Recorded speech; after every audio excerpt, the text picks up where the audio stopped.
yo en mis pláticas me gusta estar sentado en una mesa, bueno, en una silla, con una mesa, o sobre un sillón, platicando con ustedes. No acostumbro, contrario a lo que la inmensa mayoría de ustedes y de sus profesores hacen, proyectar nada, ni poner videos, ni nada de eso, ¿no? ¿Por qué? Porque es algo que ustedes hacen normalmente, de lo que están acostumbrados. En cambio, ver a una persona hablando como loquito al frente es algo que no están tan acostumbrados, entonces hay que sacarlos de repente de esta zona de costumbre o de confort y abonar y abogar más por la escucha activa, por la participación y la interrupción. Cuando tú pones una pantalla, tu mente se va inmediatamente a cuando descubriste el cine o la televisión cuando eras niño y estás acostumbrado a que si te ponen alguna pantalla te quedas así viéndolo. ¿A poco no? Y ni a joven le entiendes, pues estás así viendo. Y entonces no preguntas nada porque estás así viéndolo. Y cuando no hay ninguna pantalla, pues no hay nada que ver, ni modo que me vean a mí, ¿no? Pues no hay nada que ver, entonces me escuchan y me pueden interrumpir.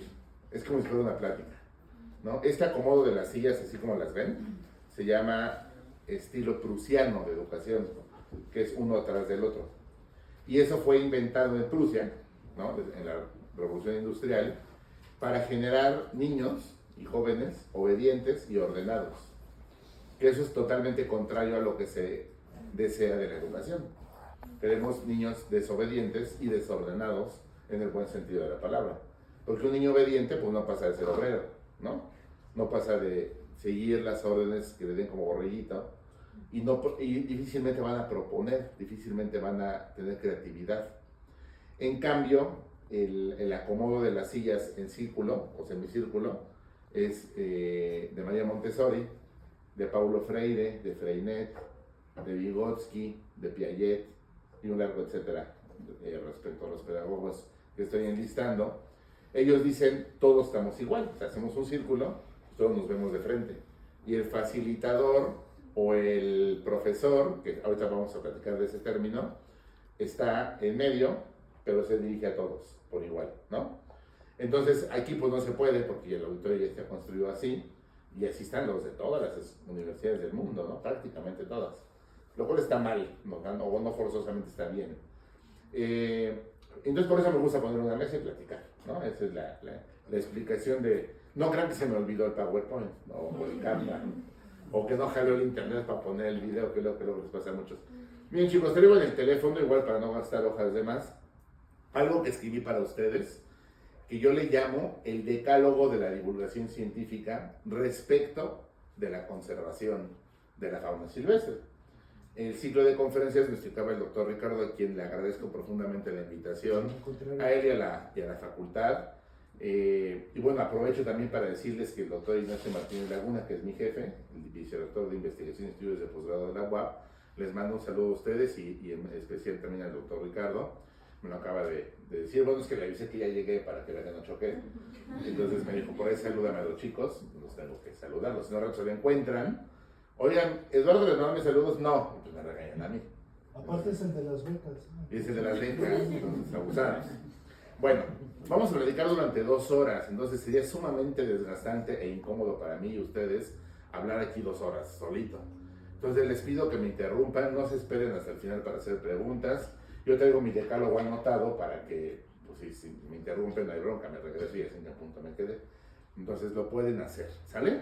Como les decía el doctor Ricardo, yo tengo la fortuna, no por merecerlo, sino pues porque se han dado las circunstancias de estar en varios medios de comunicación y he tratado de aprender cómo se utilizan y para qué son y tratar de ir más allá del entretenimiento y utilizar pues todos los medios de los que puedes disponer para poder hacer llegar cierta información o por lo menos ciertas preguntas, ciertas dudas a la población, a la comunidad. Y el radio, que es el medio en el que más me he desenvuelto, y en la parte escrita, ahorita tengo a mi cargo la revista Espino, que es de divulgación de la UAP, ya tiene de existencia 15 años, va para 16 años, se creó en el 2009, y desde hace casi 4 años la llevo yo. Y lo que he aprendido de los medios, chicos, es que los medios te dan una cualidad, democratizan el conocimiento, porque le llega a todos. Yo me he subido a un taxi cuando el coche se descompone o cuando no lo pude sacar o cualquier cosa, y el taxista resulta que me ha oído en tribuna. Me dice, ¿usted es Eduardo Pineda? Y yo, ay, ¿cómo sabe? Y me dice, es que su voz, ya, pues por la voz. Me dice, es que escucho su sección. Pásenle, chicos, pásenle. Hay mucho. Dice, es que usted hace la sección de ciencia al aire en tribuna. Yo, ajá. Los viernes a las 8, yo, ajá. Y dice, es que gracias a usted aprendí no sé qué, o mi hijo lo escucha. Uno me pasó también con una señora que estaba acomodando abarrotes en el súper. Estaba acomodando los chiles de la Morena, ¿no? Y ya les metió un golazo y Morena no va a pagar ni un peso, pero estaba acomodando los chiles de las latas. Entonces yo llego y le digo, disculpe joven, ¿no sabe dónde están los frijoles enlatados? Y me dice, ay, usted es Eduardo, ¿verdad? Del radio. Dije, órale.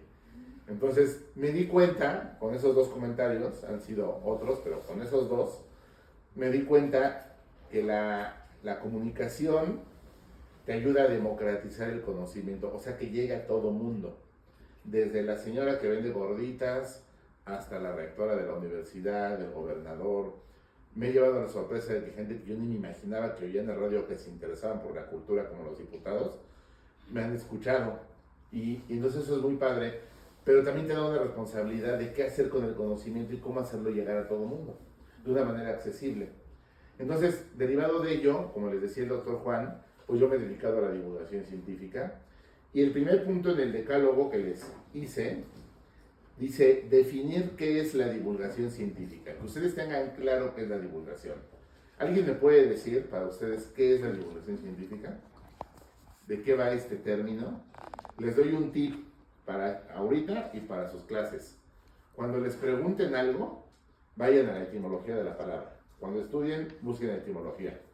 Cuando vayan a hablar de una persona, busquen de qué año a qué año vivió. Y eso les va a poner en contexto, bien rápido, ¿no? Miguel Hidalgo nació en 1700 no sé qué, murió en 1800 no sé qué. Ah, pues ya sabes de qué época estás hablando y en qué lugar nació. Son tips. En cuanto a las palabras como divulgación o ciencia, pues vayan a la etimología y de ahí sale rápidamente qué significa y de ahí nos damos cuenta si se está empleando como debe de ser el término o no. ¿Ok? Si ustedes van a la etimología de la palabra, divulgar viene de dos vocablos en latín. Di significa ir. Vulgos, ¿dónde han oído la palabra vulgo?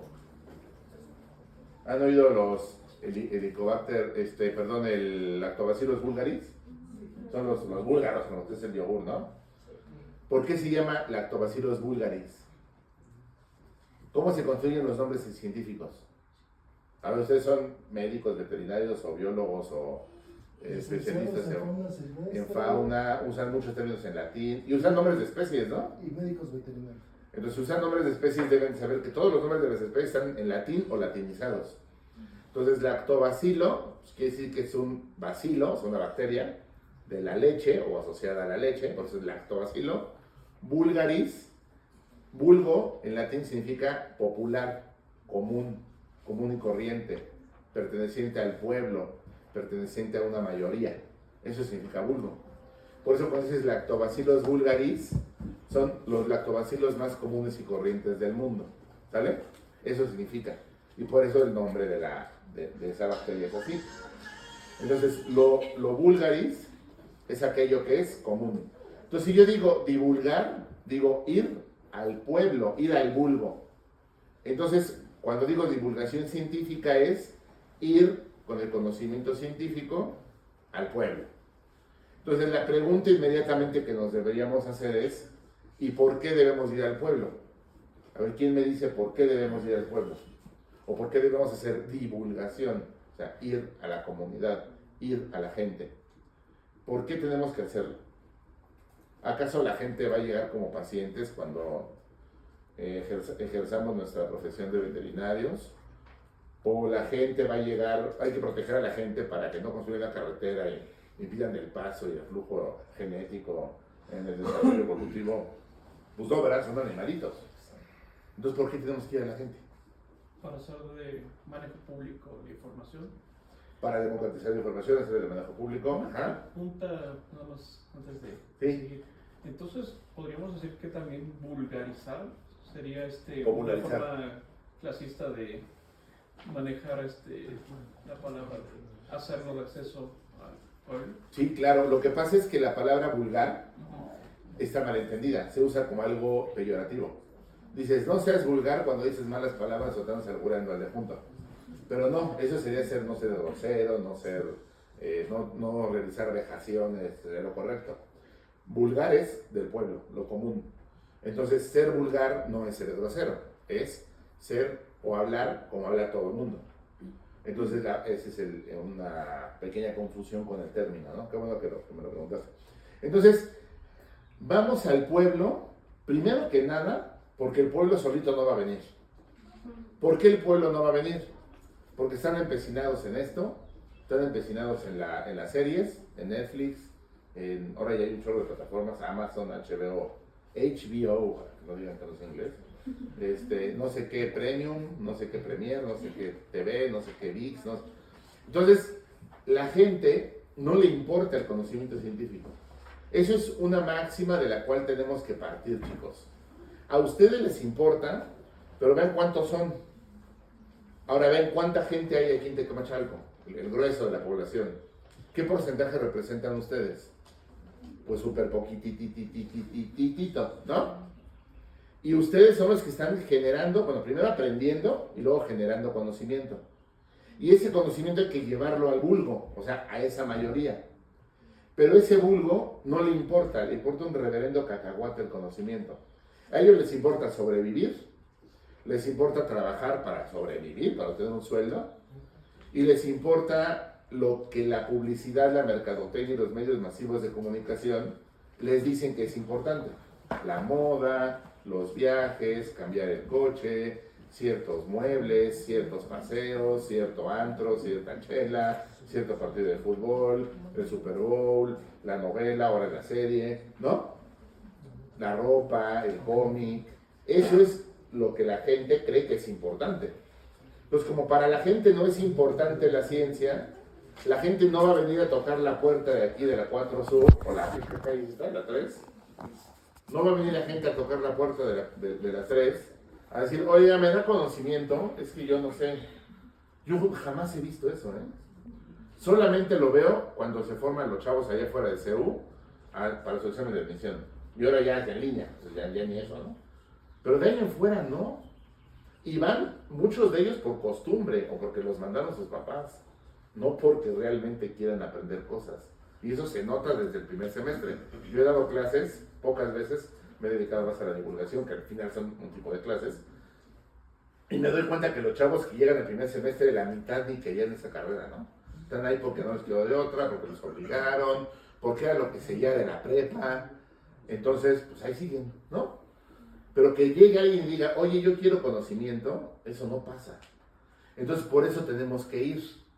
Hay muchas otras razones, y sería un estudio más bien de tipo antropológico, de definir por qué la gente no llega y toca y pide conocimiento.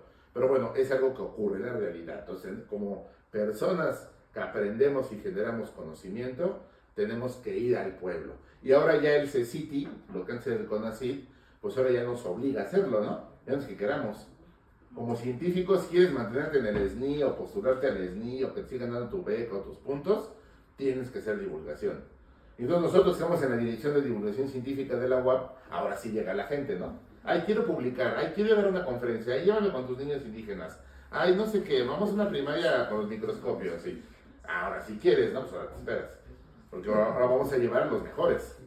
Ahora vamos a llevar a los que de veras les interese. Y si ya no hay chance con nosotros, pues búscale y ya organiza tus propios medios de hacer divulgación. Porque, ¿qué creen, chicos? En la dirección de divulgación científica de la UAP, habemos 3 personas trabajando. Y yo soy una de esas 3. O sea que se quedaron 2 personas. Y una es la secretaria del director. O sea que nomás somos 2 personas trabajando, ¿no? O sea, en programas de divulgación. Y llevamos 8 programas de divulgación masivos. Entonces es un trabajar. Y aún así quedarnos el tiempo de salir como ahorita y venir con ustedes. Porque eso es una forma de hacer divulgación también. ¿Ok? Bien. Ahora, lo que la conferencia se titula, la divulgación científica, respecto a la conservación de la fauna silvestre. En eso sí seguramente ustedes me van a dar la vuelta. ¿Qué es la fauna silvestre? ¿Cómo se define la fauna silvestre? ¿Quién me dice? Ese es el segundo punto del decálogo, que tengan claro qué entendemos por fauna silvestre. ¿Quién me dice? Fuerte, fuerte, fuerte. No sabemos, chicos, son veterinarios. No necesitan de un humano para mantenerse, ¿no? ¿Cómo? Los que no necesitan de la banda humana para mantenerse. Miento, ¿sí? ¿De qué otra forma lo podemos definir? No. Animales no domésticos. Animales no domésticos. O sea, lo definimos por antagonía, ¿no? A veces cuando no podemos definir algo, definimos lo que no es para entender lo que sí es. ¿Qué es la fauna silvestre? Lo que no es doméstico. ¿Qué es el animal doméstico? El que no es silvestre. Ahí me ponen 10, ¿verdad? Pero sí, se vale, o sea, epistemológicamente se vale definir así las cosas. Y lo entendemos, que es lo más importante. Un perro, un gato, un pececito que podemos meter en una pecera. Bueno, de pronto ahí sí hay como que debate, ¿no? Un perro, un gato, dice, bueno, es doméstico y no hay que incorporarlo al cerro porque entonces vamos a meter un depredador que no existía y vamos a causar un problema terrible. Esos ya son, digamos, animales que han sido presionados evolutivamente por la selección artificial como animales domésticos. Pero un lobo no, ¿verdad? Un ocelote no, un tigre no. Entonces, la fauna silvestre es aquella que, como bien dijo su compañero, vive en el medio natural y no depende del ser humano para poder sobrevivir. ¿Ok? Entonces ahí me queda clarísimo. Ahora, tenemos que entender, más o menos ya con estos dos primeros puntos del decálogo, por qué es importante hacer divulgación científica con respecto a la fauna silvestre. ¿Ok? Es decir, hablarle al vulgo, hablarle a la gente, hablarle a la mayoría de la población de la fauna silvestre y de su conservación, que ahorita vamos a tratar de irnos aterrizando más hacia allá. El tercer punto en el decálogo, chicos, nos dice llevar la divulgación científica primero a las familias y a los pueblos originarios antes que a los universitarios. ¿Por qué, chavos? Primero que nada, porque ustedes como universitarios pues ya están aquí, ya tienen a sus profesores, ya tienen acceso a los libros, ya tienen acceso a las plataformas, ya son evaluados. Entonces, ya no urge hacer divulgación con ustedes. ¿Cuál fue el problema que yo me enfrenté cuando entré o regresé a la universidad? Yo ya trabajaba antes en la universidad y después regresé. ¿Cuál fue el problema que yo detecté desde la dirección de divulgación? Que casi todos los programas de divulgación estaban dirigidos a nuestros mismos estudiantes. ¿Ustedes han escuchado del programa Verano de Talentos? Que son chavos de prepa que pueden ir a hacer una investigación durante el verano con un investigador de la UAP. Tenemos dos chicas delfinas. El programa Delfín. ¿Quiénes son de Delfín? De Delfín. El programa Haciendo Ciencia en la UAP. Tenemos una. De Haciendo Ciencia... No, de verano. De verano. Bueno, de Haciendo Ciencia son chavos de licenciatura de la UAP haciendo investigación con los profes. No es que esté mal, se atienden a muchos. Haciendo Ciencia, hasta donde me quedé, creo que son 1200, una cosa así, de toda la UAP. Son muchos, y qué bueno que se haga. Pero me hago la pregunta, y le echo la pregunta a nuestras autoridades, pues ¿qué no de por sí en sus materias van a hacer investigación? Pues ¿qué no van a hacer una estancia de investigación en los laboratorios? Pues ¿qué no van a hacer un servicio social? ¿No van a hacer prácticas profesionales? ¿No van a hacer una tesis? Y no en todo eso hay investigación. ¿Por qué no abrimos el programa Haciendo Ciencia para chavos que no son estudiantes? Y que tengan acceso a la investigación científica sin ser estudiantes. Pero eso implica un trabajo brutal. Para empezar de difusión, luego de recepción, luego de manutención del estudiante, qué va a hacer, qué va a comer, dónde va a vivir. ¿Sí me explico? Entonces es más fácil hacerlo con nuestros propios estudiantes. Y ya decimos que eso es divulgación. Pues no estamos yendo al vulgo, nos estamos quedando en casa con nuestros propios chavos. Eso es muy cómodo y es muy bueno, pero aparte de eso, deberíamos ir al pueblo, ¿sí o no? Por eso propuse que empezáramos a hacer campañas de divulgación en pueblos originarios. Pero en los pueblos originarios hay una cuestión muy, muy peculiar.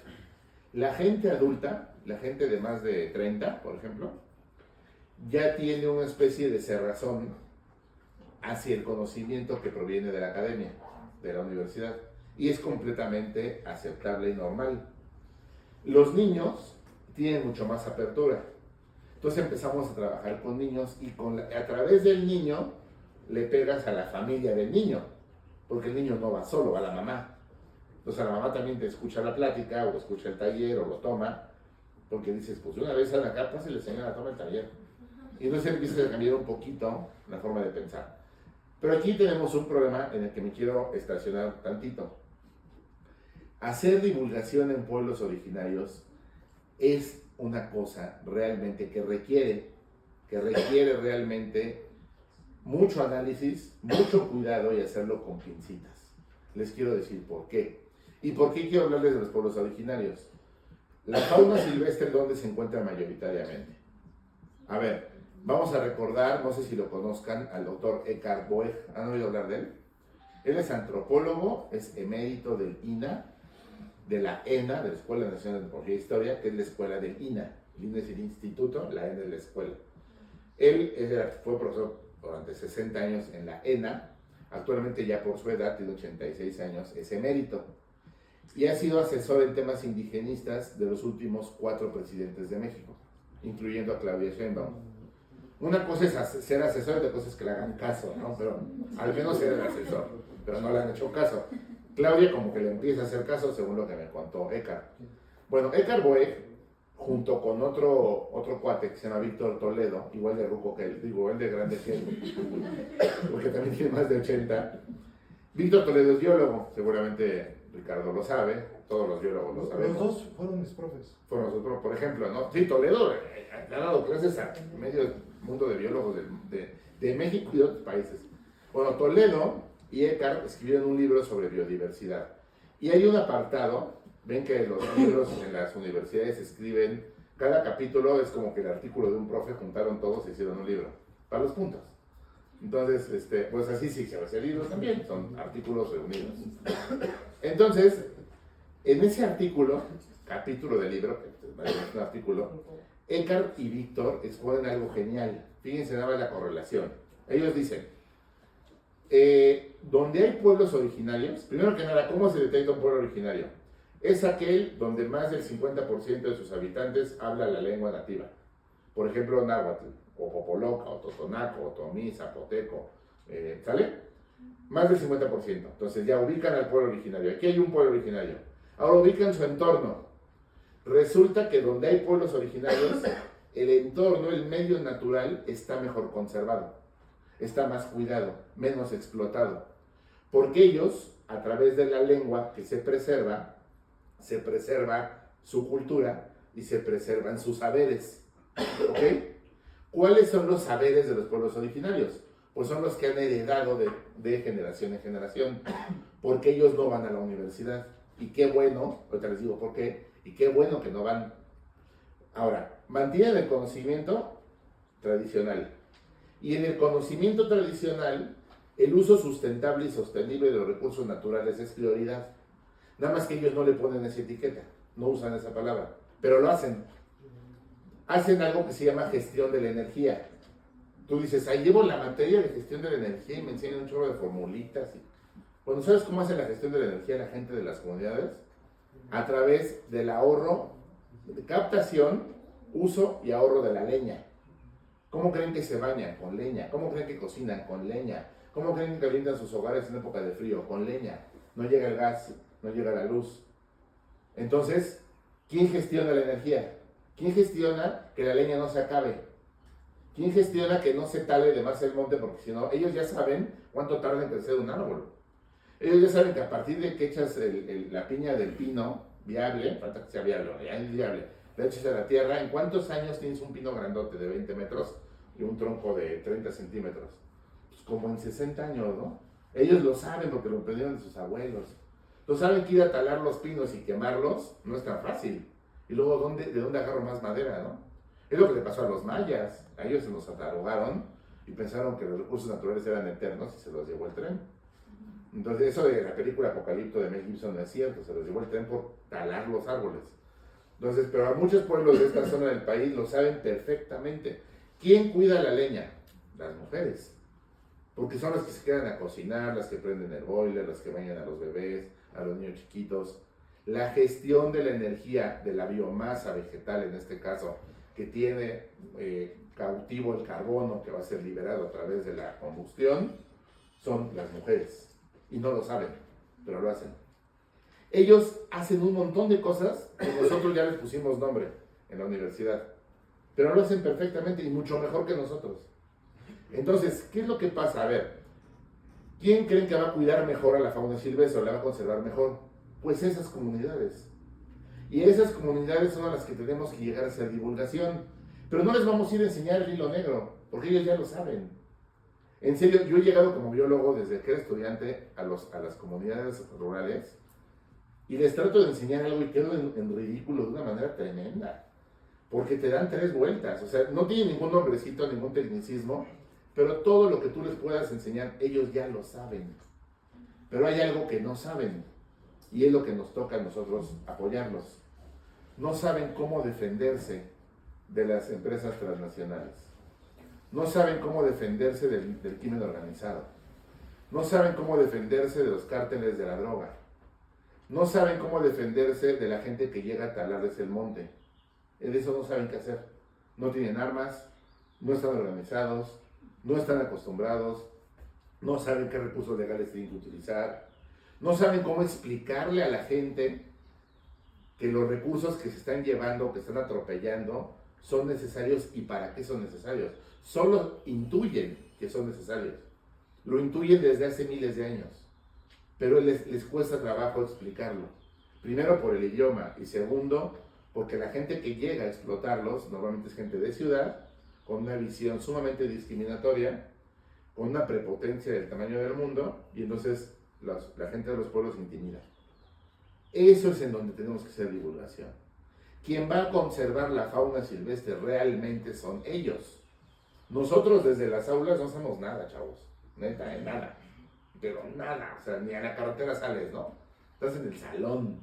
Y desde ese salón, ¿qué vas a conservar? Pues solo que los mosquitos o las moscas. Si se mete una rata, pues la rata, ¿no? Pero de ahí fuera, ¿qué diablos vas a conservar desde un aula? Pues nada. La conservación se hace afuera. ¿Y quién lo va a conservar? ¿Qué ejército de licenciados en fauna silvestre requieres para conservar, por ejemplo, al ajolote? O para conservar al ocelote, o para conservar al jaguar, o para conservar ciertas especies de aves o de serpientes. Te requerirías cientos de licenciados en fauna silvestre, cientos de veterinarios, miles de biólogos, ¿no? Entonces, ¿qué tienes que hacer? Ayudar, primero que nada, conocer a la gente de esas comunidades. Después, ver cuáles son sus necesidades reales, no inventártelas. Porque es bien fácil inventarte que la gente necesita que le enseñes cómo cultivar el maíz, no chingues, o sea, llevan 3000 años cultivando el maíz y le vas a ir a enseñar. Mejor ve a aprender, ¿no? O sea, en serio, chavos, llega uno con esa actitud de te vengo a enseñar cómo cultivar el maíz y pues no, te ves muy mal, ¿no? Y lo mismo con la conservación, llegas a enseñarles cómo conservar tu bosque, por Dios. Para empezar, ni vengas, porque con el hecho de venir ya lo estás contaminando. Para empezar, ellos saben qué onda. Lo que no saben es cómo enfrentar la modernidad. Y nosotros sí, porque vivimos en ella y somos en gran parte responsables de ese atropello de la modernidad. ¿Ok? Entonces, ¿cuál ha sido mi esfuerzo? Se los platico de manera aquí en corto. ¿Cuál ha sido mi esfuerzo desde la Dirección de Divulgación? Concientizar a los investigadores de esto. De que la divulgación no es ir a enseñarles a hacer papitas o a hacer manualidades que nomás generan basura, ¿no? La divulgación es ir a enseñarles bajo qué mecanismos ellos podrían conservar mejor sus territorios, defender sus territorios y no caer en las mentiras de la modernidad occidental. ¿Cuáles son las mentiras de la modernidad occidental? Que irte del pueblo es lo mejor que puedes hacer. Que en Estados Unidos habita el sueño americano. Que irte a la universidad te va a ayudar a desarrollarte como persona y como profesionista. Esas mentiras las cuenta la modernidad occidental, se las cuenta a ellos se la creen, la compran, abandonan sus territorios, ¿y quién creen que va a llegar a ocupar sus territorios? Sus hijos ya no. sus abuelos se van a morir, sus papás están en Estados Unidos trabajando. Las mamás muchas veces se van con los chavos a la ciudad para ayudarles a cocinarles, lavarles la ropa para que el chamaco estudie. Y el territorio queda abandonado. ¿Quién creen que va a llegar a ocupar el territorio? Las empresas transnacionales. Por ejemplo, apenas estamos ahorita en un rollo de defender una zona en Cuetzalan, donde Coca-Cola y Bonafont quieren extraer 8 millones de litros de unos pozos de agua. ¿Esa agua para qué la van a usar? Para hacer refresco, para embotellarla, purificarla y embotellarla y vendérnosla en las ciudades. ¿Y qué creen que le va a pasar a los mantos freáticos de esas montañas si le sacan 8 millones de litros de agua? Pues le van a dar en toditita la torre, a la vegetación y por ende a los animales, que se alimentan o que viven en ella. Conservar la fauna silvestre implica impedir que Bonafont y Coca-Cola saque 8 millones de litros de agua anuales de esos pozos. ¿Cómo lo vas a impedir? ¿Con machetes y con piedras? Pues no, porque te van a ganar. El gobierno está de su lado, ellos corrompen al gobierno, ellos le pagan al diputado que autoriza el proyecto, ellos le pagan al gobernador que se hace tarugo para que pasen, ¿no? Ellos le pagan a los policías para que no los detengan en la carretera. Y tienen todo el oro del mundo para pagar lo que quieran. Es la gente, la ocupación de la gente. Si gente vive ahí, no pueden hacerlo. Si gente trabaja ahí en su campo, no pueden hacerlo. Si ahí se cultivan hortalizas, flores, café y demás, no pueden hacerlo. Ahora, entonces, la gente sabe qué cultivar, sabe qué cosechar, sabe en qué momento hacerlo. Solo tenemos que ayudarlos a que no se vayan de ahí y a que tengan una vida más digna viviendo ahí. Pero acá viene otro problema, chavos, y perdón que les trastoque un poquito lo que creemos o nuestro sistema de pensamiento habitual. Ustedes llegan a pensar, bueno, llegamos a pensar que dignificar a las comunidades significa pavimentar sus calles. Llevarles un Coppel, como en Cuetzalan, que se nos coló un Coppel, ¿no? Y yo cada que veo ese Coppel, hijo, me da un coraje. O pensamos que dignificar es hacer más escuelas. Y todo lo que pensamos en Occidente. ¿Vieron la película de Avatar? Sí. ¿Se acuerdan cuando le dicen, ¿qué les vamos a dar? ¿Unos jeans? ¿Cerveza? Ellos no quieren nada de lo que nosotros podamos tener. Pues es totalmente real, chavos. Y se los digo porque conozco las comunidades y trabajo con ellos. Ellos no quieren nada que nosotros podamos darle. ¿Saben cuál es la dignidad de los pueblos originarios? Mantener su identidad. Que se respeten sus tradiciones. Que se respete su lengua. Que se respete su forma de celebrar. Que se respeten sus usos y costumbres, siempre y cuando no caigan en delitos, ¿no? Porque si hay comunidades canijas donde sí se cometen delitos. Se venden a las niñas y cosas así. Eso pues no. No porque es un derecho humano. Pero sí respetar su identidad. Entonces, ¿qué pasa cuando el chamaco de 15 años se va a la ciudad de Puebla? Sale de Cuetzalan, sale de Ixtepec, sale de Tlacomulco o Chinango, sale de Zacapuazla y se va a la ciudad. Primero se va por una idea que le vendieron, que allá va a vivir mejor. Y luego pierde completamente su identidad. Hasta le da pena decir de dónde es. Fíjense, ahí mismo en Cuetzalan, chavos, yo fui a presentar la revista Espino que hicimos dedicada a esa zona. Y a los chavos de prepa, de la UAP Cuetzalan de prepa, les dije, ¿quiénes de aquí saben hablar náhuatl? Y una chava le decía. Y ya. Entonces yo llevaba un cuate, se llama Pascual, que habla bien chido náhuatl. Yo no hablo náhuatl, lamentablemente. Y le dije, échales un discurso en náhuatl y pregúntales algo. Y se lo echó, como 10 le contestaron. ¿Por qué no levantaron la mano? Claro que hablan náhuatl, los papás hablan náhuatl. Y luego, ¿quién habla totonacú? No, pues hay nadie, donde hay ni la chava, no hay nadie. Igual, Pascual habla totonacú, a ver, háblales en totonaco. Dale las instrucciones de la actividad que vamos a hacer en totonaco. Y todos la siguieron. Todos se hablaban totonaco. Pero les da pena decirlo. Pierden la identidad. Pierden sus raíces. El problema no es que las pierdan. Eso es muy romántico, muy poético. El problema es que abandonen los territorios. Y el problema es que les dejen los territorios a esas empresas, a esos gobiernos. ¿Ok? Por eso la importancia de que la divulgación científica se haga respecto a la conservación de la fauna o en general de la naturaleza en los pueblos originarios bajo estas perspectivas. Ahora, ¿está mal que un chavo salga de un pueblo y vaya a estudiar a la ciudad? Si la respuesta es que él va a llevar algo que a la comunidad le sea de utilidad, no está mal. Hay una licenciatura en Cuetzalan que se llama Gestión Territorial e Identidad Biocultural, es una licenciatura. En esa licenciatura los preparan precisamente para ello, para hacerse del conocimiento técnico y científico occidentalizado posmoderno, que sí le llamo yo, perdón por el nombre hotel, y luego utilizar lo que de ahí convenga para los procesos productivos, servicios y demás que se desarrollan en sus comunidades. Pero es una carrera, que por cierto no lleva materias, lleva módulos, porque la educación disciplinar a la que estamos acostumbrados ahí no funciona, es modular. Pero ¿saben cuál es la mala noticia? ¿Cuántos alumnos creen que tiene la carrera? 6. ¿Cuántos creen que se inscribieron este año, en este proceso de admisión? 0. Y es una carrera donde prepararíamos a los chavos para eso. No se abrió este año. Y si le vuelve a pasar lo mismo el año que entra, se cierra. Porque no es viable para los estándares de la universidad. Y es de la UAP. Y la cerraríamos. Y me incluyo porque yo participo en la promoción de esa licenciatura. Entonces, ahí está el problema. Ahí está el problema desde los papás que le dicen a sus hijos, no te inscribas a esa carrera, ¿para qué? Mejor vete a Puebla, mejor vete a Estados Unidos, vete al DF, ¿no? Entonces la divulgación va en ese sentido. Por ejemplo, apenas yo llevé un taller de microscopios a la zona de la sierra. Primero lo llevé...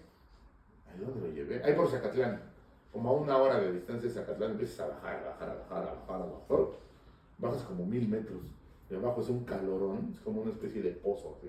Las montañas acá padrísimas. Y ahí hablan náhuatl el 80% de los habitantes. No, es que es un lugar chiquitito, hay 1600 habitantes, imagínense, pueblitito. Y entonces yo llevé los microscopios y entonces mis cuates me hacían burla. No, que no, y llevar cosas de la ciudad y luego, a ver, espérate, ¿para qué los vas a usar? ¿Cuál fue la intención? Enseñar a los niños, a los jóvenes y a sus papás la diversidad de la entomofauna. Lo que no ven a simple vista. Que sabían que existía, pero ya no se acuerdan de lo que los abuelos les contaban. Y a través del microscopio estereoscópico pudieron ver la diversidad e hicieron una clave taxonómica a familia. Hasta familia, o sea, orden, clase, ¿no? Hasta familia. Para darse cuenta de la diversidad que hay en la entomofauna y cuidar mejor los suelos. Y los chicos, los niñitos de tercero de kinder, iban con sus vasitos con alcohol a colectar los bichos. Le dije, nada más de un bicho por niño y el que vea parecido al bicho no lo agarren otro bicho diferente. Y bien obedientes me llevaban como 200 bichos diferentes. Hicimos una clave bien padre y funcionó. Entonces, hay que planear y pensar talleres de divulgación que vayan en ese sentido, de autorreconocimiento, de recordatorio de sus riquezas, de uso de sus riquezas, de lo que probablemente están olvidando. Ahora, ustedes no crean que yo llevo a un pueblo y llevo el mismo taller a todos los pueblos. Hay de pueblos a pueblos. Hay pueblos que de plano tienen arraigadísimas sus tradiciones. Y ahí vas más bien por la parte legal, ¿no? Oye, a ver, ¿qué problema hay? No, pues tal me quiere quitar mis tierras. Te tienes que defender así. Pues como yo no sé de leyes, gracias a Dios, pues les llevo un abogado. Entonces, para que les enseñe. ¿Sí me explico? Pero hay pueblos que ya están más urbanizados, que ya nada más son semi-rurales. Entonces vas más bien por la onda de que regresen a sus tradiciones, no que las arraiguen. ¿Sí queda claro? Bien, ¿me van siguiendo? Sí. Bien, el punto 4, los demás son más rápidos, ya no se espantan. Oigan, vamos bien. El punto 4 dice mantenerse informados. Eso es como los 10 mandamientos de Moisés, ¿no? Es mantenernos informados. ¿Qué quiere decir, chavos? A ver, ustedes como especialistas, como personas abocadas a la fauna silvestre o a la medicina veterinaria de grandes especies o de pequeñas especies o como biólogos, normalmente nos vamos cerrando el panorama cada vez más. Había una doctora que a mí me caía re bien y le dio Alzheimer a los 50 años. Por cierto, hay una película de ella, se llama Alice. La película se llama Por Siempre Alice o Alice Forever.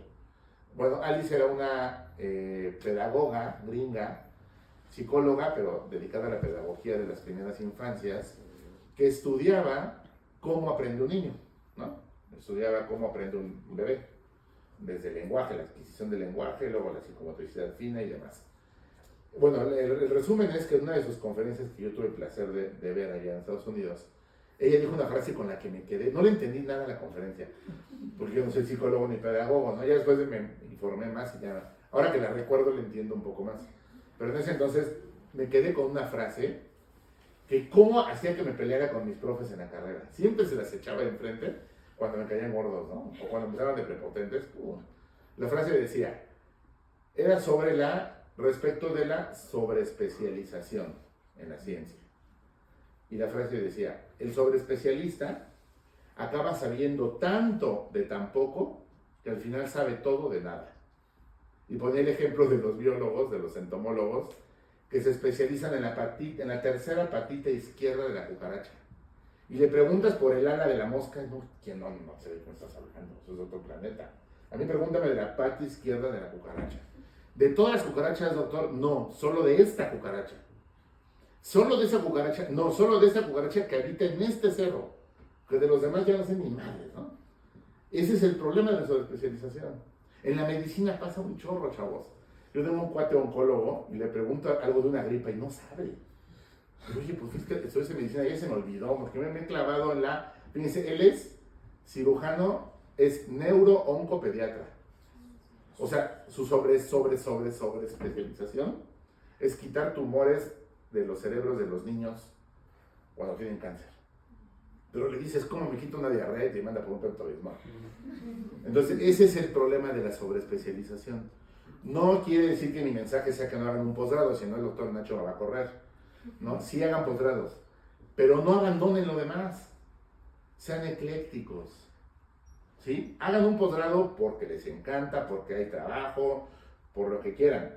Pero sigan escuchando música clásica, sigan jugando ajedrez, sigan leyendo, sigan yendo al cine, sigan yendo al teatro, síganse informando de la política del país y del mundo. Pregúntale ahorita a un físico de partículas de la UAP qué está pasando en Irán y no tienen ni idea, ¿no? Porque ya no les importa. Eso está mal, chavos. Tratemos de que nos siga importando. Síganse informando. ¿Por qué? Porque si ustedes deciden en algún momento de su vida hacer algo parecido a lo que yo hago, que por cierto lo harían mucho mejor seguramente, porque son más jóvenes que yo, cuando hagan divulgación en las comunidades para defensa de los territorios, tienen que saber casi de todo, tienen que ser muy eclécticos, tienen que estar abiertos a la historia, a la antropología, a la arqueología, a la política, a la economía social, a la psicología, a la pedagogía. Fíjense ya cuántas disciplinas enuncié, y todas participan cuando tratamos de hacer divulgación en los pueblos originarios o hacer divulgación respecto a la conservación de la fauna o de la naturaleza en general, ¿va? A eso se refiere este punto, con mantenernos informados. Después dice, mantener comunicación con la gente es lo mismo, ¿no? Parte de la información viene de la gente. No se vuelvan los científicos retraídos, calladitos, que calladitos se ven más bonitos, que no participen como ahorita, no se vuelvan así. Sean dicharacheros, sean platicones, platiquen con quien puedan. No tienen idea cómo pueden aprender de los taxistas, de las memeleras, de los taqueros. Puta, yo he aprendido un chorro de ellos, son gente a todo dar y que te platican. Y como no les da pena, pues a ver, júzgame, ¿no? Pues te cuentan bien chido las cosas, ¿no? Yo cuando quiero saber qué está pasando con el peje, bueno, ahorita ya no está el peje, dejaba el coche y me iba en taxi. Oiga, señor, ¿y cómo ve antes, Manuel? Ya, con eso sería yo bien informado, ¿no? En media hora de trayecto, ya llegaba, ya me chuté 3 periódicos. De ver a la gente sabe un chorro de cosas. Entre ustedes, con sus papás, con sus abuelos, con los niños, sorpréndanse de lo que los niños les pueden decir, sorpréndanse de las preguntas que tienen los niños. Los niños hacen preguntas bien, bien chidas, ¿no? Que casi siempre te van a dejar así de chin, ¿qué le digo? Pues se supone que lo sabes, que eso estudias, no, pues no tengo ni idea. Entonces te das cuenta y practicas algo que se llama humildad, que en la ciencia es básica, ¿no? Es lo primero que te tienen que enseñar durante la mitad de la carrera es humildad, y luego ya lo demás. Porque en cuanto se pierde, ya valiste queso, ¿no? Yo tuve una maestra y yo le dije que no les puedo decir el nombre porque todavía es maestra, y aparte es mi amiga, pero fue mi maestra en su momento, que una vez llegó y dijo, ya chavos, yo de la evolución ya entendí todo. Dije, no mames. Sí, todo, neta, todo. Pues mátate. pues ya entendiste todo. Pues ya qué sentido tiene ser investigador. ¿Qué es un investigador? Preguntas y responderlas, preguntas y responderlas. Darte cuenta que la respuesta como que no jaló y volver a hacer la pregunta, ¿no? Y así vives, y en ese camino está lo divertido. Pero nunca llegas a la verdad. Y nunca vas a llegar a entenderlo todo de algo, por Dios. No. O sea, filosóficamente, epistemológicamente, hasta lingüísticamente, es imposible. ¿Sí me explico? Entonces, esa parte de hablar con la gente, ser humildes. Ok, luego dice, permear en la esfera gubernamental. Híjole, ¿llevan materias de eso? Administración pública, ¿no? Política 2, corrupción 3, ¿no? Partido político 4, ¿no? Creación de planillas, ¿no? Nada de eso. Vamos a llevarlo. Se concluye que valemos más. Se concluye que valemos que eso, porque... No, se concluye que qué bueno que no lo lleven porque los marearían. Pero sí se concluye que es necesario que ustedes se organicen. Miren, ante el pueblo organizado el gobierno dobla las manitas a fuerza, pero bien organizado. Si no está bien organizado, se ríen de ustedes y pasan por encima. Pero un pueblo, una comunidad bien organizada, es que está cañón, ¿eh? A nosotros nos tocó ir a una a presentar la revista, Espino, donde nos recibieron con rifles. ¿A qué vienen? No, pues a dar una presentación de una prepa. ¿A qué prepa? No, pues nomás hay una. Ah, pues a esa. Bueno, pásenle. No, ¿cuál pase? Iban atrás de nosotros. Se quedaron a ver la presentación. Dices algo que vaya en contra del pueblo y no amaneces. Así, y así te lo dicen, ¿eh? Y ya cuando salimos hasta nos llevaron a comer, porque dijimos puras cosas que al pueblo le convenía, que le servían, entonces. Pero ese es organizarse, ¿no? Y yo en la comida le preguntaba al del rifle que sí se veía, tenía una cara de malote. Entonces le dije, mejor su cuate, ¿no? Cualquier cosa. Entonces estábamos platicando en la comida, unos michotes buenísimos. Y en la comida le digo, oye, ¿y qué onda? ¿Sí reciben a todo el mundo? Dice, sí, porque aquí no entra la policía. Aquí la somos nosotros. Aquí no existe Marlboro, no existe Gansito, no existe Coca-Cola, no existe televisión por cable ni satelital, no existe el internet. Estamos autoorganizados, todo es de todos, los cultivos son comunitarios, todos los niños van a la escuela, no hay analfabetismo, no le hacen caso a la SEP, no le hacen caso a la Iglesia Católica, tienen su propia forma de ejercer la religión. Es una comunidad pro-zapatista en la Sierra Norte de Puebla. Súper oculta, llegamos creo que en burro, ¿no? Así cañón, pero están organizados. Ahí aprendí eso que hoy les estoy platicando. Si te organizas bien, se puede, pero bien. Y para eso tienes que entrarle. Para la conservación de la fauna, chavos, no es hacer memes, no es hacer infografías, no es venir a dar pláticas. La conservación de la fauna exige dos cosas: información y valor. Y la segunda más que la primera. Y en algún momento, si le entras de veras a la conservación, más de una vez en tu vida va a correr peligro tu vida. Te lo aseguro. Porque eso toca intereses muy canijos.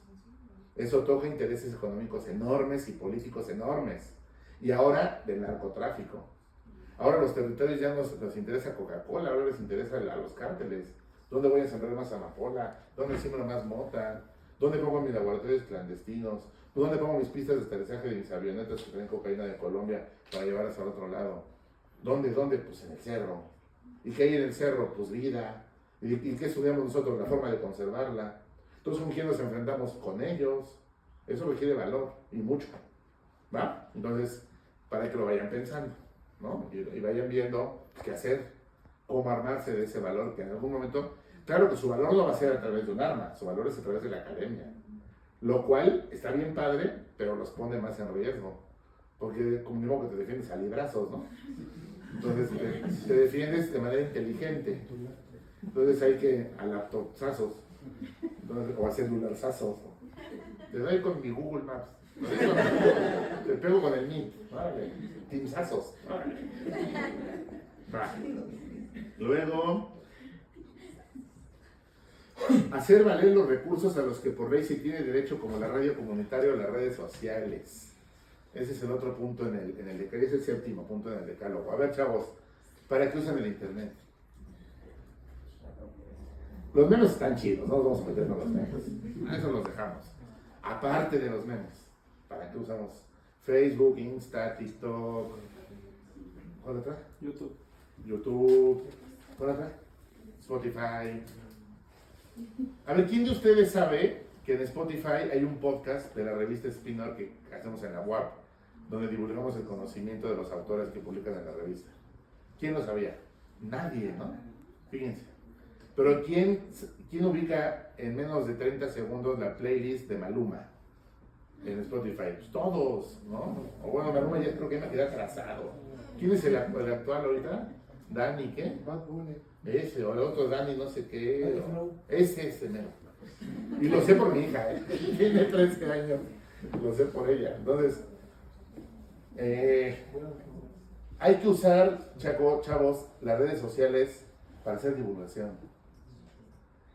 ¿Ustedes conocen a Javier Santaolalla? A ese sí. Él lo supo hacer. Fíjense, él es físico. Trabajó en el CERN. Lo llevamos a la UAP apenas. No dije yo. Yo no me llevo con la gente de tanta alcurnia. No, pero la Dirección de Comunicación Institucional de la UAP, dentro de las poquísimas cosas que ha hecho bien, trajo a Santaolalla. Él es físico, trabajó en el CERN y él sabe usar las redes sociales.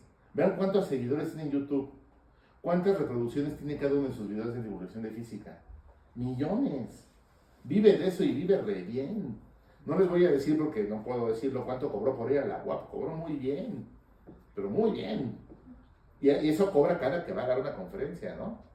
Entonces, se puede hacer divulgación usando los medios digitales. Santaolalla lo pudo hacer, hay otros que lo han sabido hacer. ¿Han oído hablar de Neil deGrasse Tyson? Un cuate que fue alumno de Carl Sagan, o Carl Sagan. Un morenazo. Que sale en National Geographic Channel, o Nat Geo. Y él tiene un programa que se llama Cosmos, que hace como la analogía del programa Cosmos de su jefe y amigo Carl Sagan, ¿no? Fíjense, hablando de Carl Sagan, lo que puede implicar la divulgación. Ahí les da una anécdota que contó Neil deGrasse Tyson. Neil deGrasse Tyson dijo que él a los 17 años estaba en la ciudad de Nueva York y estaba cayendo un aguacero pero chido, así una tromba. Y él estaba abajo de un parabús y no traía dinero para el camión. Y entonces él dijo, pues voy a tener que pedirle dinero a los coches. Y en Estados Unidos eso es rarísimo. Aquí en México es lo más común, en Estados Unidos no. Entonces él iba de coche en coche diciendo, me regalo una moneda para mi autobús. Y muy poca gente le daba, ¿no? Porque pues, es muy raro. Y alguien le abrió la ventana del coche y le dijo Neil deGrasse Tyson, oiga, ¿no me da una moneda para mi autobús? No tengo cómo llegar a mi casa. Y la persona que iba manejando le dijo, ¿dónde vives? Pues como a 15 minutos o 20. Súbete, yo te llevo. En ese entonces se podía confiar en la gente. Entonces se subió de copiloto. No lo había visto bien porque el vidrio estaba mojado y medio empañado y nada más le abrió tantito para hablar. Cuando se sube y lo ve, era Carl Sagan, la persona que iba manejando el coche. Neil deGrasse cuenta que de ahí, de esa calle a su casa, 20 minutos, lo que Carl le dijo sobre la física hizo que se decidiera estudiar física. Un divulgador de ese nivel puede convencer a una persona en 15 minutos. Con ejemplos, con anécdotas, con chistes, con lo que tú quieras. Entonces, ambos, tanto Carl como Neil deGrasse, fueron grandes científicos. Tienen muchos artículos, digamos, en revistas indexadas internacionales, con la estructura clásica del artículo que te da puntos para SNI. Y también tienen muchísimos artículos de divulgación y muchísimas participaciones en radio, en televisión. Entonces, la invitación, chavos, en este séptimo punto, es que, no sé si ustedes sepan, pero hay leyes que amparan el uso de los medios de comunicación para lo que nosotros queramos, excepto para incitar a la violencia y para apoyar a algún partido o facción política. Eso está contenido en la Ley Federal de Telecomunicaciones en el artículo 207 y a la letra nos habla de los derechos de las audiencias. O sea, no de los creadores de contenido, sino de las audiencias. Y parte de los derechos de las audiencias es recibir diversidad de contenidos. Es decir, que nosotros tenemos derecho por constitucional de tener programas en la radio de divulgación científica, porque eso abona la diversidad de contenidos. Y la audiencia tiene derecho a eso y está amparada por la Constitución. Entonces, la invitación es, chavos, a que ustedes se organicen y utilicen los medios de los que dispone, por ejemplo, la universidad, o los medios digitales. Pueden hacer un podcast y subirlo a Spotify gratis y hacerle promoción y oírse entre ustedes. A ver, voy a oír el podcast de fulanita, ahora el del doctor, ahora el del loco ese que nos va a hablar el martes, ¿o qué dice él? Martes, ¿no? Y el escucharnos es como dialogar, ¿no? José Emilio Pacheco decía, usted que me ha leído, tal vez nunca nos conozcamos, pero ya somos amigos porque me ha leído. Así como al leer te vuelves amigo del autor, aunque nunca lo conozcas o ya se haya muerto, igual al escuchar el radio, igual al escuchar un podcast, igual al escuchar un programa de televisión, igual al leer un artículo de divulgación, te vuelves amigo del autor de alguna manera, hay un diálogo. Entonces dialoguen entre ustedes a través de la creación de ese tipo de contenidos sobre la divulgación científica del área que a ustedes les compete, que es la conservación de la fauna o la medicina. Sí, doctor. Para hacer dentro de tu expertise, ¿qué aspectos de esta comunicación han sido los más retadores, los más difíciles? Menciónanos un par que te acuerdes. Para mí, para arriba o para abajo. Para mí lo más difícil en la comunicación en medios respecto a la divulgación científica ha sido yo mismo. ¿A qué me refiero? Como bien decía el doctor, yo tengo una tradición desde hace 22 años en el budismo, ¿no? Nosotros nos llamamos somos budistas porque entonces eso se oye como ser masón o ser católico, se oye muy feo. Más bien el budismo es una forma de vida, somos practicantes del Bodhisattva o del Buda Dharma. Pero bueno, en términos coloquiales seríamos budistas. No al 100%, ¿no? O sea, no de manera eclesiástica, sino de manera laica. Y en el budismo hay algo, digamos, uno de los velos que nos impiden la iluminación, o que son una barrera en el camino a la iluminación, es el ego, ¿no? Y justamente el principal rival en la divulgación de medios ha sido el ego, por una razón bien fácil. Yo voy con Carlos Martín Huerta Macías, con Fernando Canales, los dos son mis cuates, a tomarnos un café, y ellos hablan de los millones de escuchas que tienen. Y yo hablo de mis 22 vistas en Spotify. Y me pega en el ego, ¿no? Lo que hace que te quieras rendir es cuando te pega en el ego. Cuando dices, puta, me oyeron 30 personas. Yo veo el Santa Olaya y arena guam, ¿no? 3,000 chavos. Y voy a dar una plática y me ponen 10, ¿no? Y me voy a un pueblo y 5 niños. Y uno se durmió. Y te pega en el ego. Entonces el rival, a lo que te enfrentas así de golpe, primero es a uno mismo. Te pega en el ego bien. Entonces, ¿qué es lo que tienes que hacer antes de entrarle a la divulgación científica? Olvidarte de eso, ¿no? Que eso no es importante. Si te oyeron 20, qué chido, no fue en 0. Si te oyeron 3, en esos 3 puede ser significativo. ¿Ok? De ahí a que, por ejemplo, haya alguna persecución, alguna cuestión de que te quieran frenar, les voy a decir algo también bien triste, chavos. O sea, una parte es el ego de uno mismo y la otra es el ego de los demás.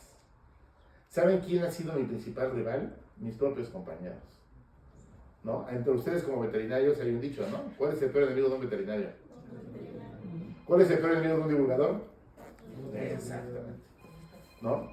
Cuando a mí me dicen, fíjense con qué palabras me lo han dicho, no puedo decirles nombres porque están activos, pero me han dicho estas palabras, a ver qué opinan ustedes. ¿A qué chingados te vas a ese pueblo donde hay puros pinches indios que no aprenden nada? Así, con esas palabras. Altos funcionarios de la universidad que cuestionan por qué me gasté 1,000 pesos en casetas y gasolina para ir a un pueblo. Así. Que ni comida pido porque a donde llego siempre me dan de comer tortillas, están bien ricas. ¿Para qué pido viáticos? Ahí no hay Sanborns. Entonces, esos son los principales enemigos, chavos. O de otras universidades. Hay un área de divulgación de la UDLA, puta, me tiran a matar porque ando en las comunidades originarias. Es que la divulgación, güey, es en el oriente, o sea, en la mente, güey. O sea, ¿a qué te vas a un pinche pueblo? O sea, es que en la Ibero, los chavos de la prepa Ibero, les surge la divulgación científica. Así te hablan los chavos de la aula, ¿no? Los directivos de divulgación científica de la aula. Entonces, es el ego. Les pegas en el ego y te quieren pegar en el ego. Entonces, de ahí a que haya alguna cuestión política, alguna cuestión más fea de esa naturaleza. La he llegado a ver escasas veces. Alguna vez hace 20 años que defendimos que no hubiera un Walmart en Cuetzalan, pues sí nos amenazaron, nos pegaron. Pero pues eso es lo de menos, ¿no? Te pegan y pues te curas. Ya, te sobas y ya, el otro día estás bien, abandonado el otro día, como en 2 meses. Pero sí sales, ¿no? Mientras no te maten, sales de eso. La cansada que te acomodas en el cerro, pues te duermes 8 horas y el otro día estás como si nada. Todavía mi edad pasa, ya en otros 10 años ya no va a pasar. A la edad de ustedes, con que se duerman 3 horas ya están como si nada. Entonces esa parte, sin bronca. La parte de amenazas, les puedo decir por mi experiencia, de cada 100 amenazas te cumplen una o ninguna, ¿no? Los políticos, la gente de las comunidades es más habladora que otra cosa, ¿no? Cuando te quieren fregar. Primero tratan de hacerte huir por espanto, o sea, tratan de asustar. Ya si eres necio, sí te intentan hacer algo, pero tú estás bien organizado, la misma gente te respalda muchísimo, porque se están dando cuenta de que estás pues llevando información que les es de grandísima utilidad, ¿no? Y sobre todo cuando llegas con ese espíritu de respeto. Porque también esos mismos cuates que me han dicho, ¿a qué vas a los pueblos con los indios? Así, con esas palabras. Créanme que a mí al principio me daba un coraje, hasta las lágrimas se me salían de coraje. Ahora que pues he leído más, he meditado más, le he compartido esas experiencias a mis maestros en el budismo, pues más bien siento pena por ellos, ¿no? Porque los que están pues en un error grandísimo son ellos.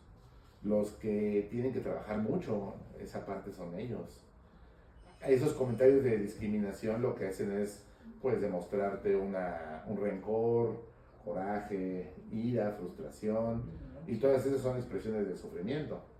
Entonces quien está sufriendo pues es él o ella quien te lo haya dicho. Entonces pues simplemente tú lo ignoras, sigues con tu trabajo y trabajas y le ayudas por compasión a que corrija esa forma de pensar por su propio bien.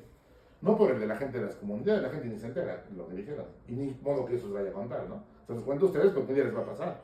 Están en una institución académica enorme donde hay de todo. Y hay funcionarios bien geniales, como nuestra rectora que me ha apoyado cañoncísimo, como el vice, el doctor Ignacio, está comprometidísimo con los pueblos originarios, pero ya las otras dependencias y te hacen esos comentarios y dices, ¿qué onda? Pero bueno, pues hay de todo. Entonces, básicamente el ego de uno y de los demás. Me desvié un poquito, pero qué bueno, de eso trataba, chavos, que me interrumpan para platicar. Pero también hay que tener en cuenta ahorita la ley Mordaza que acaba de salir en Puebla. Pues sí. Eso también va a afectar en años posteriores con los políticos que Claro. se sientan incómodos. Claro, por supuesto. Fíjate que ahí una buena forma de hacer contrapeso es que tuviéramos diputados y senadores de nuestro lado. Que pudiéramos hacer llegar regidores, diputados, alcaldes, que piensen como nosotros. Salidos de estas filas, salidos de la biología, salidos de la fauna silvestre, salidos de la medicina, salidos de la academia, ¿no?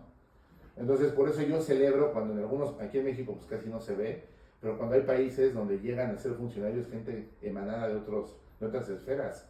Por eso celebré cuando llegó la doctora Lilia a la rectoría. Porque dice, no es una política, es una investigadora, que está en el SNI, que publica, que tiene 7 libros de divulgación. Los 7 yo le he entrevistado en radio sobre ellos desde que los publica, desde hace años. Y es muy genial verla cómo le platica a los niños. Entonces, cuando llegan, se puede hacer que lleguen este tipo de perfiles a los puestos de poder. Sí se puede, pero cuesta mucho trabajo. Ahora mismo lo vimos, ¿no? Pues estando ahí, pues le buscan cómo, pero le tratan de pegar. Entonces, pues eso va a pasar siempre también. Tienen que ser pacientes, tolerantes, perpetuar y preservar el diálogo ante todo, y pues no quitar el dedo del renglón. Yo creo que el mejor antídoto contra las leyes mordazas, contra la corrupción, es ser perseverante y no caer, no doblar las manos, ¿no? Entonces, Lo mismo le pasó a Víctor Toledo, ¿no? lo mismo, pues entró a la Semarnat y porque fue en feria, ¿no? Sarucán, un biólogo que seguramente conocen, entró a la CONAVI y se corrompió. Entonces también hay de todo. Entonces nos puede pasar lo bueno y lo malo, ¿no? Bien, seguimos, ya vamos a terminar. Entonces hay que usar los medios de comunicación, chavos. 8. Utilizar las participaciones académicas para hacer divulgación científica en pro de la conservación. A mí me han corrido de congresos 3 veces. Así de, oiga, maestro, lárguese, por favor. Así, no a la hora de la ponencia, ¿verdad? Son muy decentes. Pero acabo la ponencia. O se enteran de la ponencia que llevo, por eso no mandé el PowerPoint, ¿eh? Y ya no me dejan pasar, ¿no? Ay, ¿qué crees que van a arreglar el auditorio? No llegó nadie. Y yo veo, ya hay una filota, ¿no? Bueno, ¿por qué me pasó? Porque yo fui investigador, alguna vez, soy biólogo. Mi trabajo era sobre la arquitectura vegetal de Cephalocereus columna trajani, que es un cactus, en la zona de Zapotitlán Salinas, en Atacama, en Chile, y en Utah, en Estados Unidos. Ahí trabajé con unas yucas, ¿no? Yuca periculosa. ¿Qué estudiaba yo? Pues cómo el sol, al incidir en la planta, modifica su arquitectura vegetal. O sea, el arquitecto, el escultor de las plantas es el sol, y eso es lo que yo quería demostrar. Mi tesis de licenciatura fue con eso, con un doctor muy querido mío de la Facultad de Biología de la UAP, el doctor Juan García Chávez, y fue una tesis que hicimos con el Instituto de Astronomía de la UNAM. Ellos nos pasaron los datos del Sol y del movimiento de precesión de la Tierra, y yo me fui a quemar al desierto a tomar los datos ahí del Sol. 8 horas de sol cada 10 minutos, por eso acabé así. Con una cosa que se llama espectrofotómetro, donde caen los fotones, los caracteriza y te dice cuántos fotones por centímetro cuadrado por segundo inciden en una parte de la planta. Entonces había que ponerle la cochinada esa a muchas partes de la planta, ¿no? Yo recabé miles de datos, así literalmente miles. Mi tesis duró 3 años, porque tenemos que hacerlo en diferentes estaciones del año, no es locura, pero salió bien padre, ¿no? Y resulta que la cicatriz floral de esos cactus va dejando su huella, ¿no? Y en lugar de formar una línea recta en el ápice de la planta, va haciendo un pequeño espiral. Pero no es la sucesión de Fibonacci. Luego, ay, ¿qué es Fibonacci? ¿Qué es Fibonacci? ¿No? Obedece el movimiento de precesión de la Tierra. Y es un movimiento que ni conocemos, ¿no? Decimos rotación y traslación, toda la primaria ahí, repetimos lo mismo. No, la Tierra tiene 8 movimientos, ¿no? Y uno de ellos es el de precesión, que es como cuando un trompo se va a caer. El eje también hace así. Pero la precesión es muy lenta. Yo lo hice muy rápido, pero es muy lenta. Y esas plantas tienen de edad de 800 a 1200 años. Entonces te da material para estudiar. Entonces yo hacía investigación, pero ahora me cuenta que yo llegaba al Congreso, como ahorita, y me podían dar mi plática del cactus, ¿no? No, y que el ángulo de insolación, y los fotones, y su mamá, y su abuelita, no sé qué, y la estadística, y la nova, y la manova, y la noma de la manova. Y ya sacaba mis márgenes de error, y no sé qué, y mis resultados bien chidos, pero eso me lo echaba en 15 minutos, ¿no? Y luego empezaba. En la zona donde fui a estudiar, a ver, es Zapotitlán Salinas en Tehuacán. Hay una explotación del grupo Peñafiel. Y me soltaba, ¿no? O sea, aprovechaba el foro lleno para decirle a mis compañeros biólogos que iban como oyentes, cuando yo ya era egresado o ya era investigador, pues que si iban a esas comunidades a estudiar, porque ahí es donde se estudia la naturaleza, donde hay comunidades, donde hay pueblos originarios, pues que le entraran a la defensa del territorio, desde ahí, chavos, imagínense. Y pues me corrían del Congreso, ¿no? Porque ese no era el sentido del Congreso. Pero no me importaba, yo lo seguía haciendo hasta que dejaron de invitarme. Entonces, como ahorita, ¿no? Me invitan a dar pláticas y a fuerza aterrizo en lo mismo, porque pues es el mensaje que hay que dar y como les digo siempre, si ya saben cómo me pongo, exactamente. Entonces, utilicen esos foros, chavos. El maestro Daniel Alcántara, que trabaja ahí en la UAP, ya está por jubilarse, ya se debió haber jubilado. Es el director del PEU, Programa de Estudios Universitarios. Pertenece a la Vicerrectoría de Cultura. Él hace unos ciclos de conferencias que se llaman, ahorita me acuerdo el nombre, Seminario del Bien Pensar, que yo de burla le digo el Seminario del Bien Dormir, porque llega puro viejitos que quedan dormidos. Pero lo que rescato de Daniel es que siempre me dice, aprovecha cualquier foro es bueno. Así sean 2 personas o sean 800 o cualquier foro es bueno, aprovechalo. Entonces eso les digo yo a ustedes, chavos, les parafraseo a Dani, utilicen cualquier foro para abonar, para abogar por la conservación inteligente de la fauna y de la flora. La conservación inteligente, planeada, planificada, no tallercitos para hacer manualidades que caben en la basura, eso no sirve, chavo. Vamos a aprender a reciclar y un chingo de basura, ¿no? Pues eso no es reciclar, ¿no? Vamos a aprender a la lombricomposta y agarran vasos de unicel. Bueno, no hagan eso, ¿sale? Ya saben a qué me refiero. no hagan eso. Hay talleres pensados, pimponen la idea con sus cuates, con sus compañeros. Oye, tengo ese taller en mente, ¿cómo ves? No, pues eso no enseña nada, no genera basura, pues no lo hagas. Entonces otro.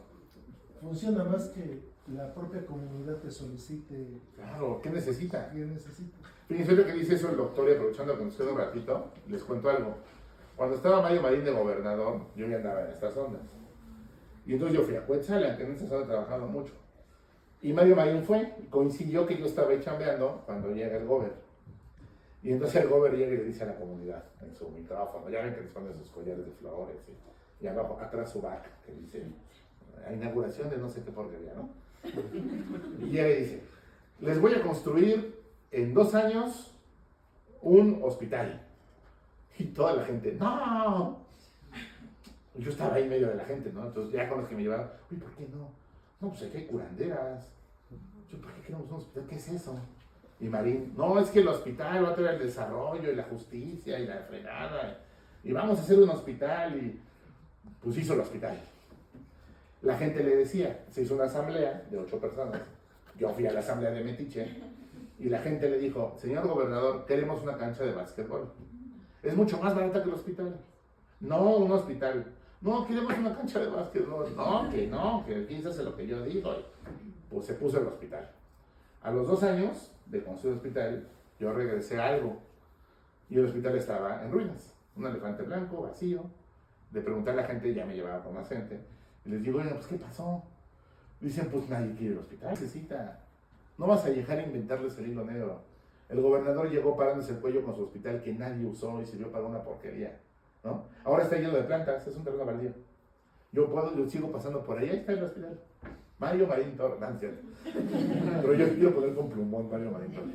Entonces eso que dice el profe es súper importante, ¿sale?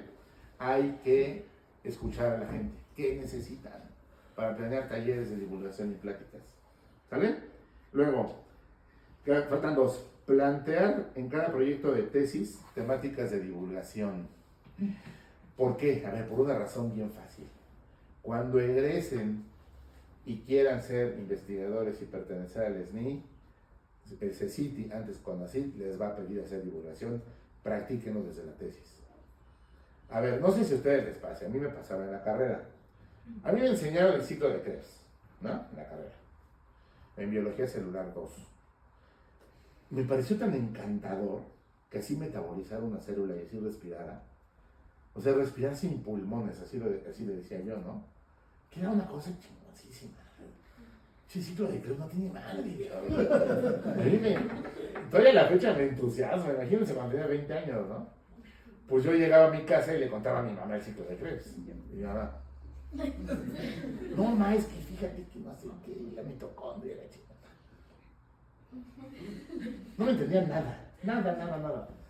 Luego mi papá, él es ingeniero, me entendía un poquito más, pero le valía madre, ¿no? Hacía como que me entendía. Ah, no, sí, qué interesante, hijo, muy bien. ¿Cómo estás aprendiendo tanto?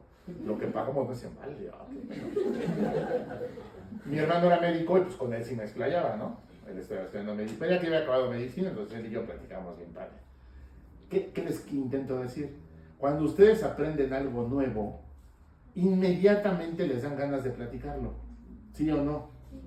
Y a veces no tienen con quién, porque mamá no le importa mucho o está chambeando, papá, si hay papá, pues a papá tampoco muy le importa, lo más probable es que ya no haya papá, porque últimamente en el siglo XXI ya no hay papás. No sé por qué tampoco, pero ya no hay papá. No, bueno, si hay papá, pues también no va a ser como mamá. Aparte de tus papás los vas a aburrir. O sea, en 2 semanas ya lo vas a traer hasta aquí, ¿no? No es su área, no les importa, ¿no? Y aparte tú medio se los vas a enseñar, porque lo estás aprendiendo apenas, ¿no?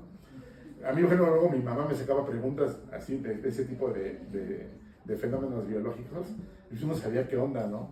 Y yo, chini, mañana hay examen, y es cierto, esto no sé, ya corrí a estudiar.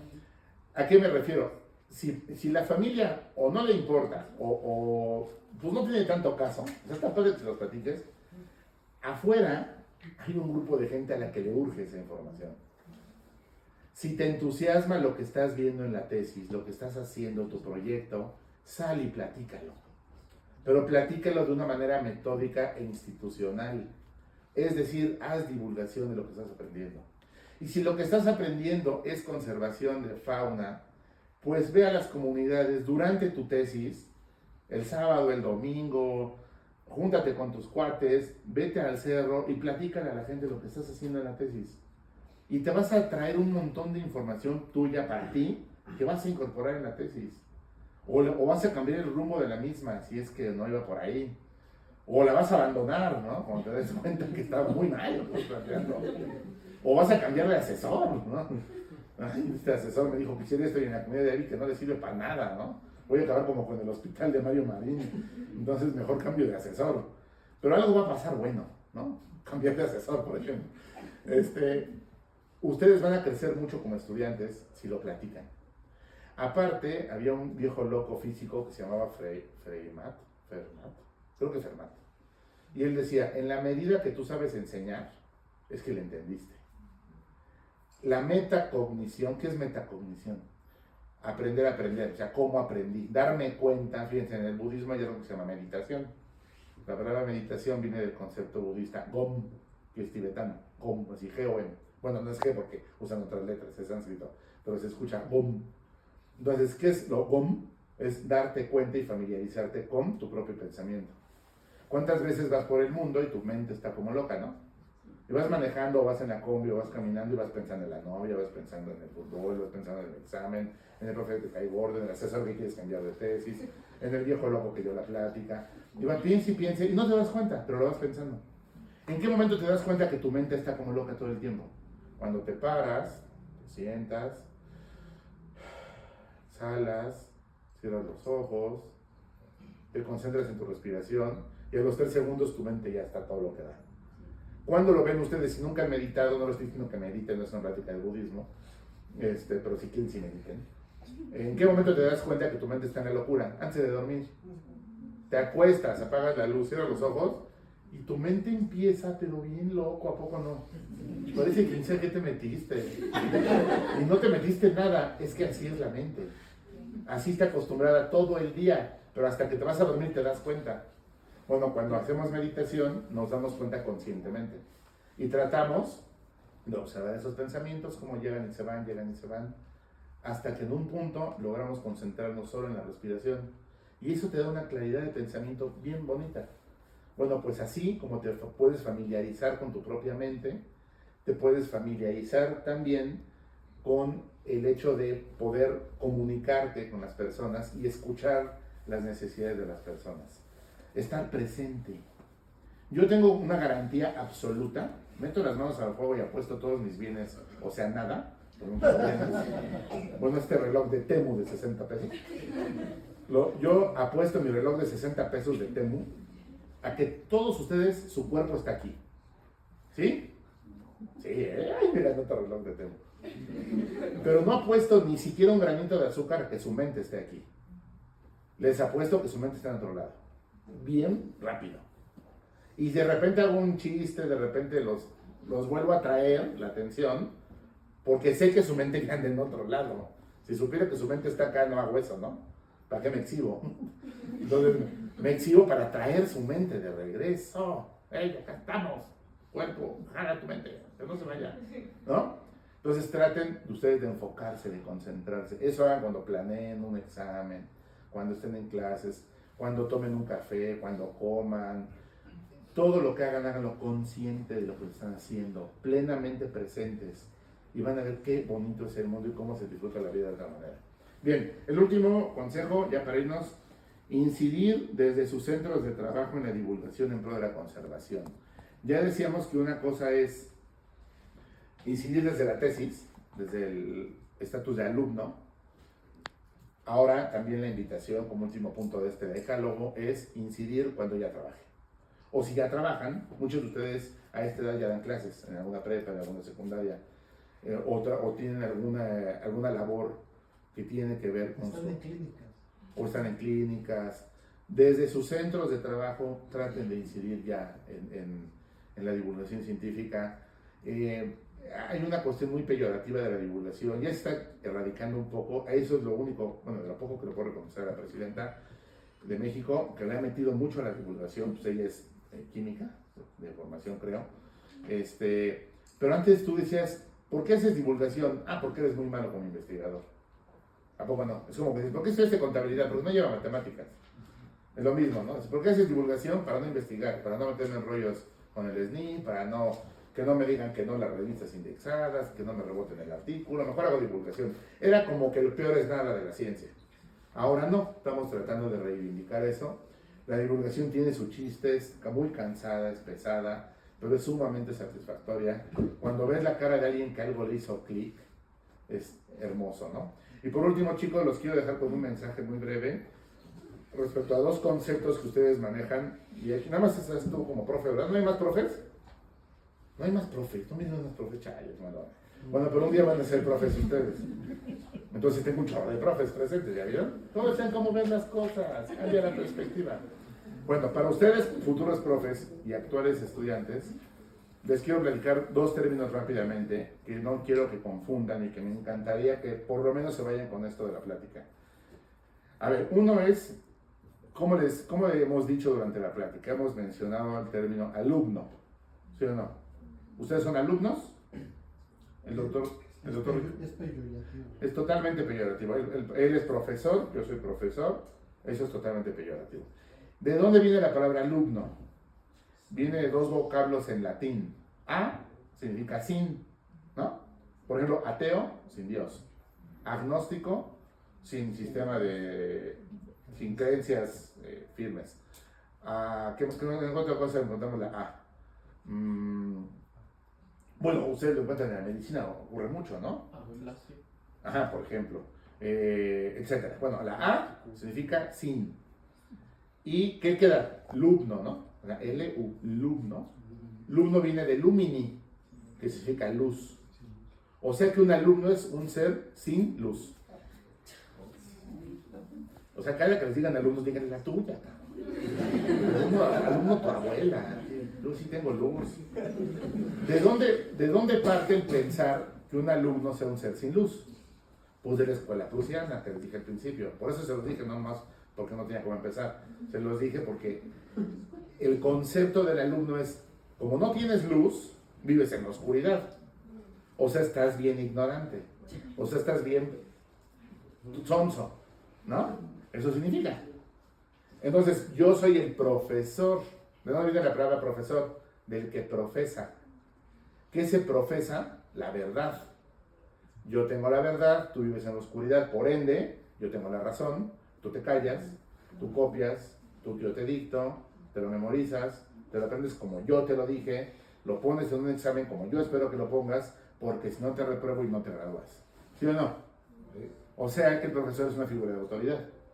Y ustedes son figuras donde se ejerce la autoridad. Cuando la educación no es autoridad. El término correcto en lugar de alumno es estudiante. El estudiante es el que estudia porque necesita o desea hacerse del conocimiento. Desea aprender, pero aprender con H, no aprender sin H. Aprender con H es aprender, o sea, como cuando te aprenden y te suben a la patrulla, porque estás cheleando en la calle. Eso es aprender. Entonces tú quieres aprender el conocimiento, hacerlo tuyo, volverlo parte de tu sistema de pensamiento, volverte consciente de esa información. Eso es lo que hace un estudiante, estudiar.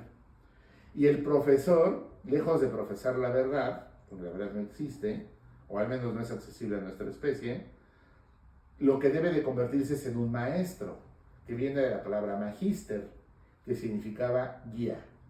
La persona a la que seguían los griegos cuando caminaban en la montaña. Eso era el magíster. ¿Por qué voy a seguir a ese baboso? Pues porque él sabe el camino, si no me va a perder.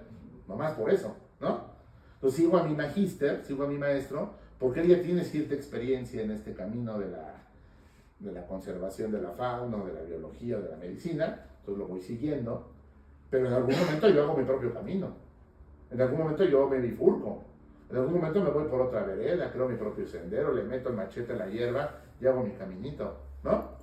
Y otros me seguirán a mí, me convertiré en magíster de otros estudiantes. Entonces vayamos abandonando esos conceptos necios que no sirven para nada y que han tenido al país en ruinas por décadas, del alumno y el profesor es magíster y estudiante, y con eso les quiero decir que no hay verdades absolutas. Y para ejemplificarlo y terminar, les quiero poner una imagen mental que ustedes me respondan. Ahora sí que me respondan, porque no me han respondido como dos. Dije, a veces un conversatorio. Ay, sí, ¿cuál conversatorio? No. Bueno, siempre es un monólogo. A ver, ¿saben qué son los ñus? Ñus, N-U. ¿Sí? ¿Qué es un ñu? Los del Rey León, los que mataron al papá de Simba. Digo, el otro lo soltó, que vive el rey, y lo soltó, ¿no? Esa película yo digo que no es para niños. Está re violenta, ¿no? Igual Bambi. Yo cuando Bambi clasificación no friegues, yo me traumé. Yo la vi, fíjense, el Rey León lo vi como a los 12 y no manches, ¿no? Sentía re feo. Veía a mi papá y sentía que lo iban a matar. Pues no es para niños. Debería ser clasificación R, no sé qué, ¿no? Bueno, imagínense una manada de ñus que salieron despavoridos porque un chita los va correteando. ¿Sí saben que es un chita, no? Los va correteando. Son muchísimos ñus, o sea, miles de ñus, bueno, cientos de ñus. Y desde un helicóptero se observa que se hace como una especie de rombo, ¿no? Ya han visto cómo corren las manadas de ñus. Si no, pónganse a ver un documental. Entonces hacen así y así. Hasta atrás queda un ñu, y adelante queda un ñu. Y todos los demás ñus están en medio, ¿no? Chingo de ñus. Entonces el depredador va atrás, el depredador, y los ñus van corriendo las presas, y el depredador va atrás, y las presas van corriendo. Y de repente el depredador alcanza a un ñu. Aquí va hasta atrás, le muerde el cuello, se lo empieza a comer, lo mata. ¡Ah, qué tragedia! Murió el ñu. Y eso lo graban en un video, y vienen a dar una plática. Y sientan acá al frente a 3 personas, va a parecer chiste. Un físico, un biólogo y un monje budista. Y le ponen el video de los ñus, de la tragedia del pobre ñu, ¿no? Y entonces ponen el video y está el monje viéndolo todo así, y el físico así, y el biólogo así, ¿no? Y entonces, perdón por si somos biólogos. Entonces ven el video y ya, paran el video y el presentador le dice al físico, ¿qué pasó en el video?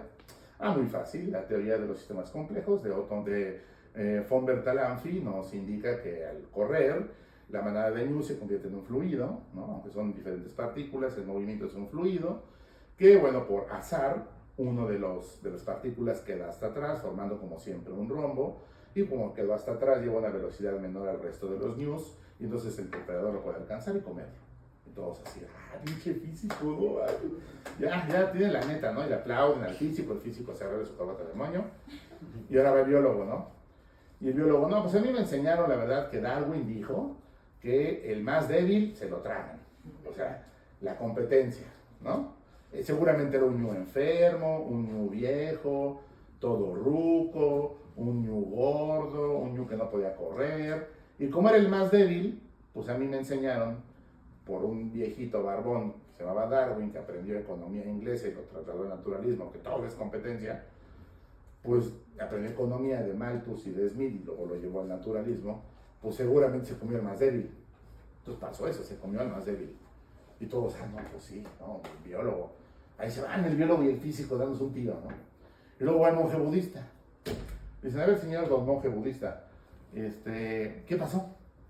Y dice el monje, no, lo que pasa es que un ñu, pues en su infinita compasión y misericordia, se sacrificó por su manada, para que no se comieran a los demás ñus. Probablemente había bebés ñus, niñas ñus, niños ñus, ñus, ñas y ñes. Entonces, pues para que no se coman a los ñes y a los ñus y a las ñas, pues el ñu de hasta atrás se sacrificó y se dejó comer. Y todos, no le aplauden, porque es monje, pues así todos. Muy bien, señor monje. Pregunto, chicos, a ver a ustedes, mi audiencia inteligente y conocedora, ¿quién de los 3 tiene la razón? Si su respuesta es los 3 o nadie, me doy por bien servido. Efectivamente, ninguno posee la verdad, cada quien tiene su propio sistema de pensamiento. Entre los 3 lo que deben hacer es simplemente respetarse y escucharse, y ustedes cuando hagan divulgación científica tienen que hacer exactamente lo mismo, sentirse como que están frente a un video del cual van a dar su explicación, pero esa no es la verdad. Muchas gracias, chavos.